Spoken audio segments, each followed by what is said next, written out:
Eu quero dar as boas-vindas a você. Eu quero desejar a você que nesse momento você esteja usufruindo da presença daquele que é digno, não daquele que vai ser. Ele já é digno de toda honra, glória e louvor.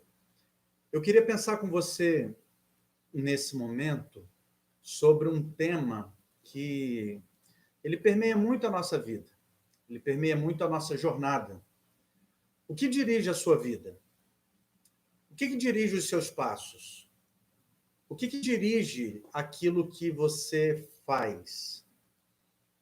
Aonde está o cerne das escolhas que você faz na sua vida? Pensar sobre isso é pensar sobre ações práticas que nós temos em todo o tempo, de várias maneiras que a gente pode se observar. Mas eu queria que você já começasse pensando nesta pergunta que eu quero convidar você a refletir. O que dirige? Mas eu poderia também fazer uma seguinte pergunta, dentro dessa mesmo. Quem dirige a sua vida? Eu queria me basear aqui em dois versículos da palavra de Deus, da Bíblia Sagrada. O primeiro versículo é o versículo que está em Lucas capítulo 6, 39. Esse versículo diz o seguinte: e dizia-lhes uma parábola: pode porventura o cego guiar outro cego? Não cairão ambos em uma cova? Um segundo versículo que eu queria pensar com você nesse momento, Isaías capítulo 58, versículo de número 11. Diz assim: e o Senhor te guiará continuamente, fartará tua alma em lugares áridos ou secos, ele fortificará os seus ossos, ele será como um jardim regado e como um manancial cujas águas nunca falham.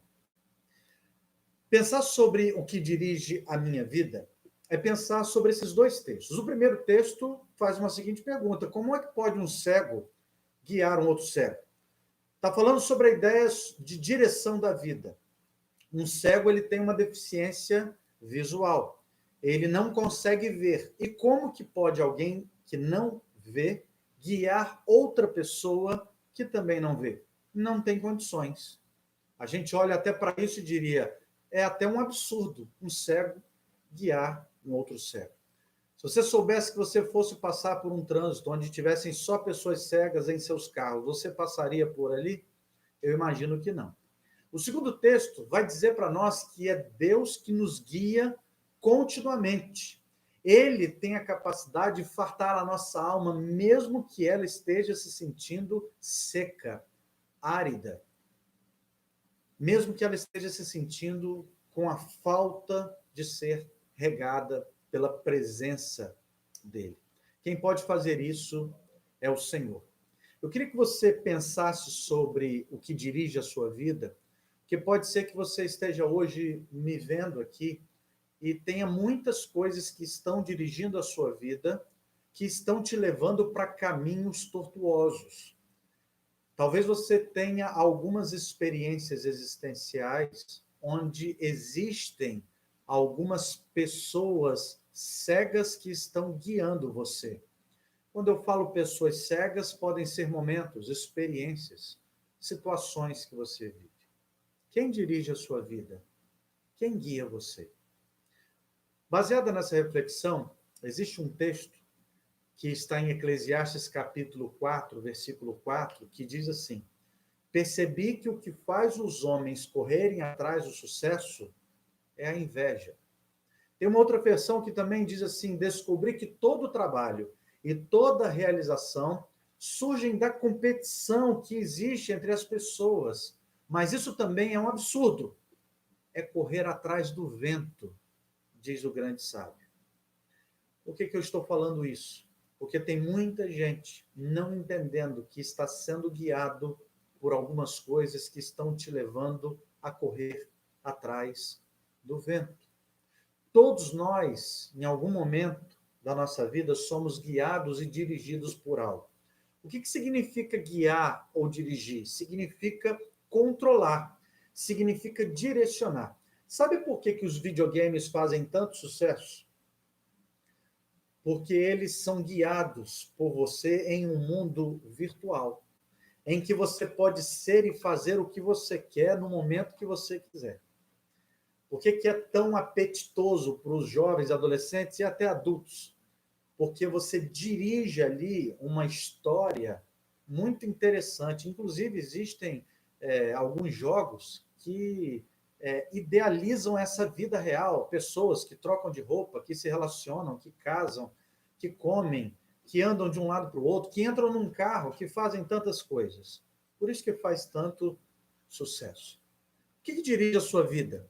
O que guia a sua vida? O que controla? Nós podemos ter, por exemplo, um carro que controla e é controlado por nós.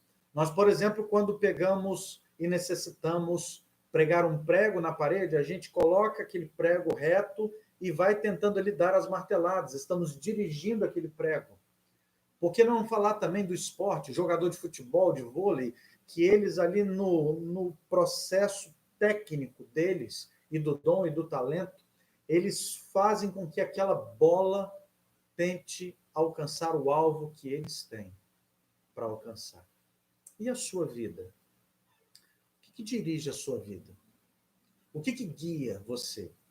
Tem pessoas que são guiadas pelas pressões, tem pessoas que são guiadas pelos problemas, tem pessoas que são dirigidas pelas crises, pelas lembranças, pelos valores. Tem gente que é dirigida, por exemplo, pelas emoções. O que dirige a sua vida? Ou quem dirige? São as lembranças?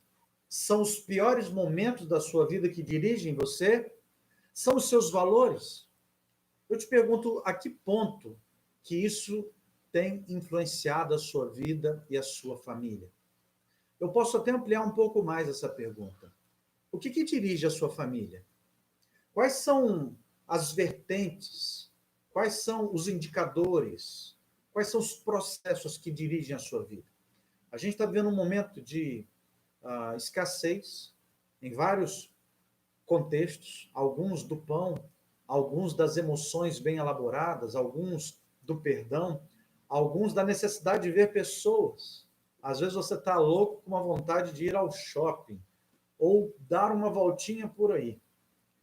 E você é dirigido por várias coisas que guiam você. Mas eu quero falar com você nesse momento, direcionado nesse aspecto do que dirige a minha vida, o que guia a minha vida, o quem guia, pensar em alguns aspectos pelos quais nós somos guiados ou dirigidos. Por exemplo, pode ser que tenham pessoas nesse momento que estão me vendo que são dirigidos, em primeiro lugar, pela culpa. Como assim dirigidos pela culpa? Elas são manipuladas pelas lembranças. Elas são manipuladas por esse sentimento tão ruim. Na verdade, são pessoas que têm o seu passado controlando o seu presente e interferindo no seu futuro. Pessoas que sentem culpa não apenas pelo que fizeram a alguém, mas culpa em relação a si mesmas. Pessoas que não conseguem não apenas perdoar o outro, mas não conseguem se perdoar. Elas começam e desenvolvem, se acostumam a um processo de sabotarem a sua vida de sucesso, o seu triunfo, a sua paz. Quando a gente volta para a Bíblia, que é o nosso manual de regra, é a nossa regra de fé e prática, é o nosso manual de vida, a gente vai ver a experiência de um homem chamado Caim e seu irmão chamado Abel. A Bíblia vai dizer que em determinado momento que Caim matou Abel. Ele fez isso por raiva, por ódio, por rancor no coração, e ele sentiu culpa depois daquilo. E a Bíblia vai dizer que em Gênesis capítulo 4, versículo 12, que aquela culpa afastou Caim de Deus. Ele disse, inclusive, em determinado momento, ele ouviu, na verdade, de Deus a seguinte expressão: você será um fugitivo errante pela terra. Eu queria que você entendesse que você não precisa ser prisioneiro do seu passado. Tem gente que é dirigido de tal forma pela culpa e quando vai ver, todos os dias está se lembrando daquilo que aconteceu e aquilo vai trazendo amargura, tensão, vai trazendo tristeza ao seu coração. Nós não precisamos ser presos ao passado. Deus transforma o assassino Moisés, por exemplo, num grande líder, num homem que foi responsável de retirar o maior estabelecimento migratório que pôde existir naquela geração e naquela época. Ele fez dele, que parecia perdido e poderia se sentir culpado, num grande líder. Ele fez, por exemplo, o covarde Gideão numa expressão de grande herói e usou aquele homem com poder e graça para ser representante do povo de Deus, num contexto do qual viveu. Deus é especialista em dar às pessoas novos começos. Portanto, eu queria que você pensasse pelo que você é dirigido. Pela culpa? Jesus quer hoje e ele pode tratar isso no seu coração. Mas também há um segundo grupo de pessoas. Tem pessoas que são dirigidas pelo rancor e pela raiva. Pessoas que se apegam a mágoas. Pessoas que não sabem o que é perdão. E o rancor, gente, quando ele atinge a nossa alma, ele faz com que a gente exploda em vários momentos. Existem muitas pessoas que explodem existencialmente em momentos na sua história, na sua vida, nas suas relações, não sabem por quê. Na verdade, existem alguns rancores que às vezes a gente transporta, transfere através de expressões de comportamento para outros. E aí aquilo vai não só nascendo, vai sendo cultivado, vai sendo gerado, vai crescendo dentro da gente. E o rancor sempre machuca mais a você do que a pessoa que te trouxe indignação. Aliás, a pessoa que te trouxe indignação talvez nem saiba que lhe trouxe esse mal-estar. Os que magoaram você no passado, eles não podem continuar magoando você, a menos que você faça uma coisa, que você se agarre a essa história através do rancor. Será que você é um tipo de pessoa que é dirigido pelo rancor, pela raiva? Tem um terceiro grupo de pessoas que é dirigido, sabe pelo quê? Dirigidos pelo medo. Os seus temores, os medos, o que amedronta eles, são resultantes de processos de experiências traumáticas.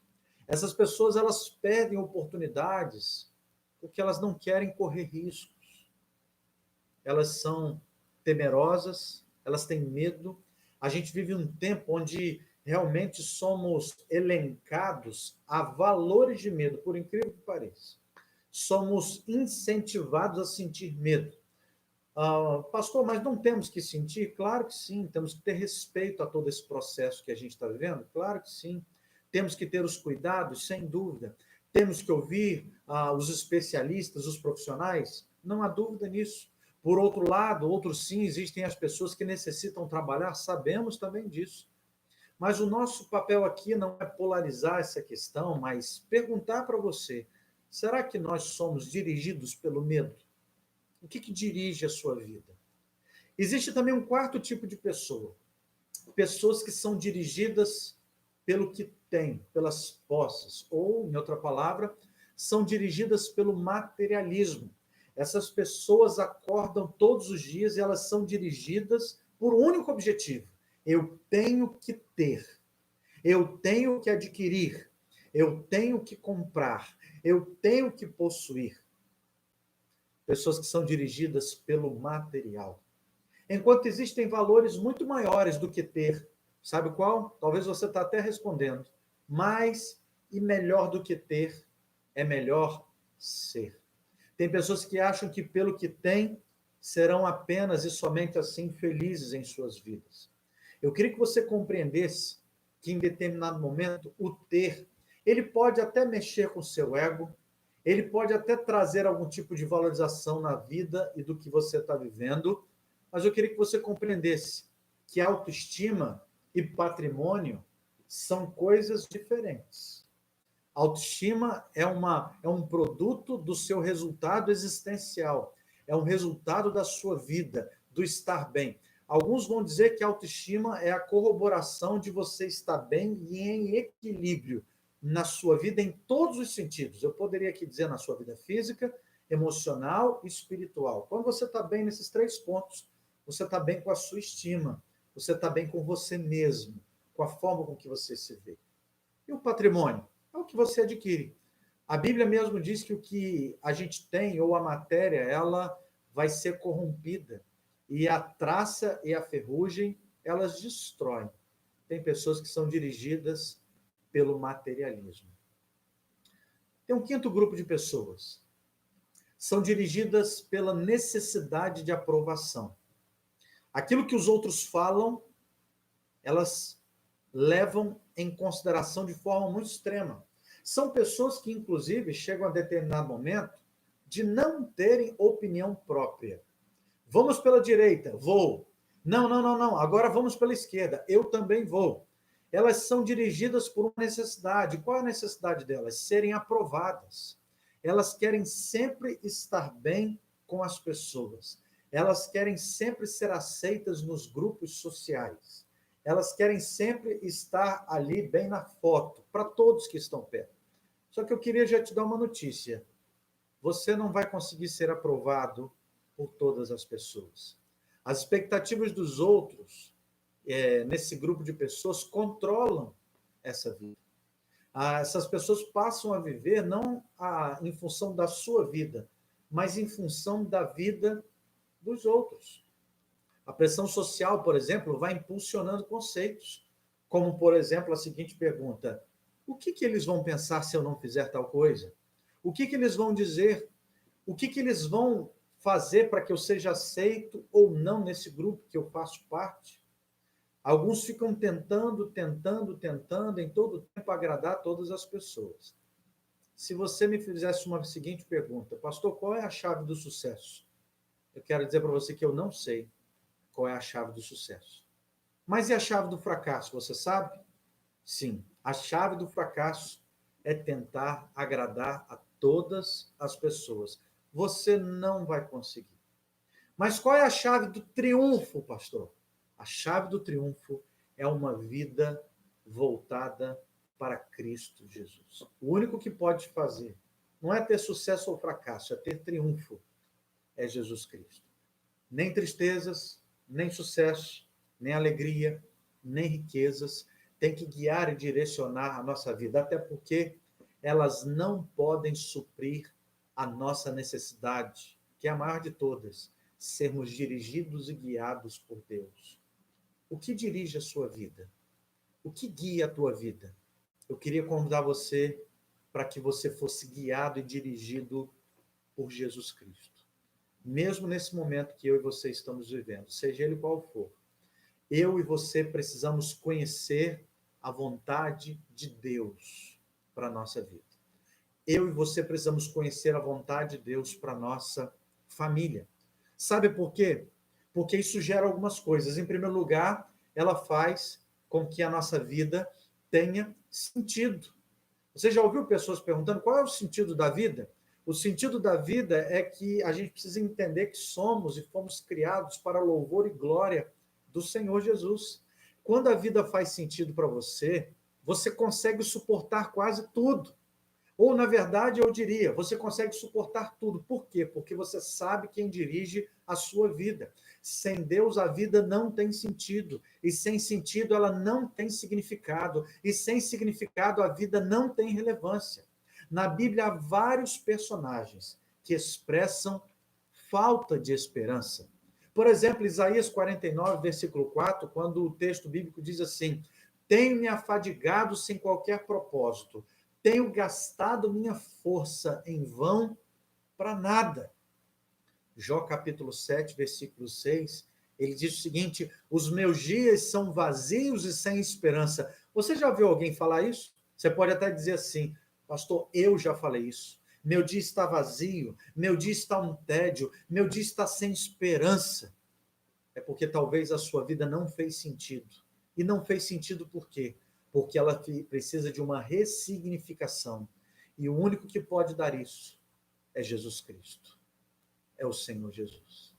A segunda coisa que eu queria que você compreendesse, que conhecer a vontade de Deus para a minha vida e família é necessário, porque ela simplifica a vida, ela torna a vida mais simples. Provérbios capítulo 13, versículo 7 diz: a vida virtuosa e arrogante é uma vida vazia. A vida simples e comum é vida plena. Louvado seja Deus por isso. A gente precisa ter vidas mais simples, complicar menos a nossa vida, a nossa história.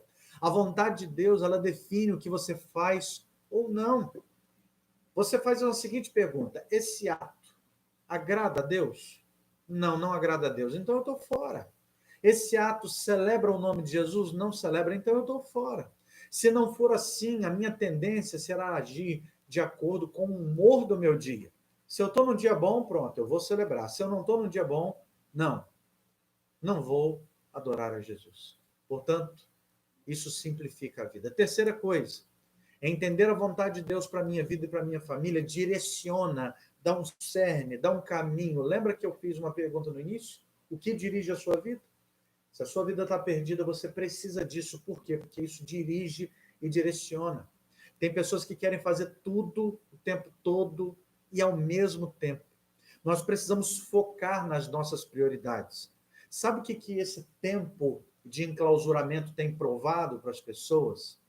Que as pessoas não têm disciplina, não têm prioridade e não têm foco. Você já ouviu aquela frase? Eu não tenho tempo para nada.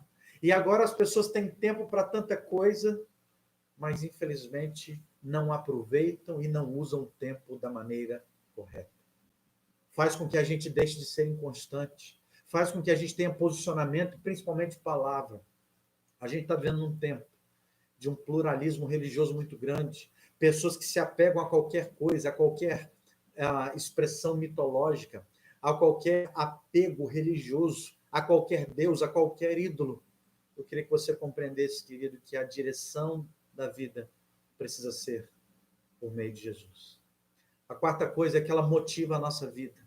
A gente passa a ter sonhos, meta, visão, desejos. Tem gente que já perdeu isso. Existem pessoas cansadas, sem motivação. Como é que você tem sentido? Como é que está o teu coração? Está faltando motivação para você? Você tem sentido afadigado? Talvez precisa fazer a pergunta de quem está dirigindo a sua vida. Quem está no volante do teu carro espiritual? A última coisa que eu quero falar com você é que entender todo esse processo me prepara e te prepara para a eternidade. As pessoas querem ser lembradas depois da morte. Muitos querem ter uma lápide bonita com uma expressão, uma frase bem legal e que os outros se lembrem dela. O que mais importa não é o que as pessoas vão dizer de você. O que mais importa é o que Deus está dizendo de você hoje.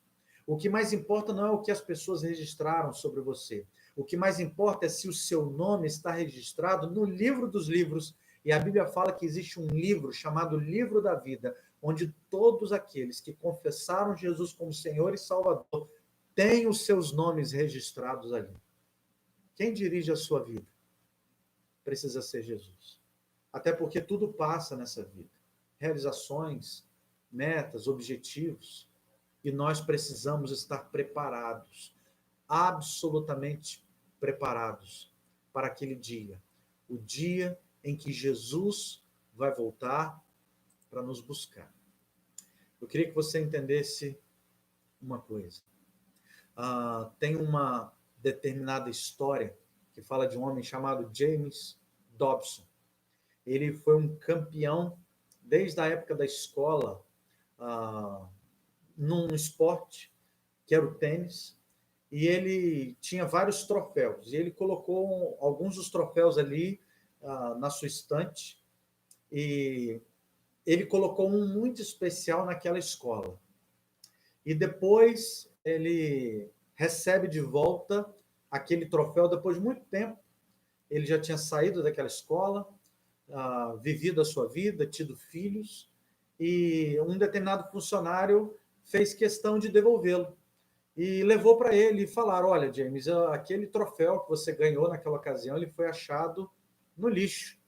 E ele olhou para aquele troféu e ele sabia o quanto que ele suou para ganhar aquele troféu, o quanto que ele venceu adversários, mas ele falou a seguinte questão para aquele funcionário que foi devolver aquele troféu que havia sido achado no lixo. Ele disse o seguinte: no devido tempo, ou num tempo específico, todos os troféus, eles serão jogados no lixo por alguém. O que isso nos ensina? Você não foi posto aqui para ser lembrado por ninguém. Os sucessos da vida, eles vão passar. As coisas que a gente fez, elas passarão.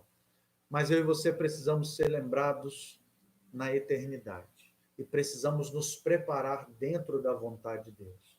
Até porque a Bíblia diz em Romanos capítulo 14, verso 10, parte B e o verso 12: todos compareceremos perante o tribunal de Deus. Assim, pois, cada um dará conta de si mesmo a Deus. E Deus lá vai nos fazer duas perguntas. Primeira, o que você fez com meu filho Jesus Cristo? Qual foi a sua escolha e a sua decisão? E a segunda, o que foi que você fez com o que eu lhe dei? Família, as bênçãos, os talentos que você tem. O que você fez? Gastou nos seus próprios deleites? Qual seria a sua resposta? Você será que vai poder dizer o seguinte para ele: Senhor, eu usei tudo para a tua glória. Senhor, eu fui dirigido pelo Senhor. Mas será que você vai poder dizer o seguinte: realmente eu deixei passar o tempo e não fiz o que deveria? Portanto, continuo com a pergunta: o que tem guiado sua família? O que tem guiado e dirigido a sua vida? Faça essa pergunta com sinceridade. E se a sua resposta está sendo tantas coisas que têm dirigido a sua vida que não a presença de Jesus, eu queria que você convidasse ele hoje para passar, a partir de hoje, a dirigir toda a tua vida. Porque onde Jesus passa e dirige, nessa casa e nessa vida, existirá a presença do Príncipe da Paz. O nome dele é Jesus Cristo. Vamos orar? Bendito Deus, amado Pai, preciosa é a tua presença aqui conosco. Te agradecemos por esse tempo tão precioso e na tua presença nós queremos dirigir a nossa alma, clamando para que o Senhor transforme nosso coração e a vida de cada pessoa nesse instante, conectada através desse vídeo. Que a mensagem do Senhor alcance esses corações e que possamos ao final dizer, Pai, nós queremos ser dirigidos apenas por Jesus Cristo em nossas vidas. Essa é a nossa oração, que a fazemos em nome de Jesus. Amém. Que Deus te abençoe e até uma próxima, se Deus quiser.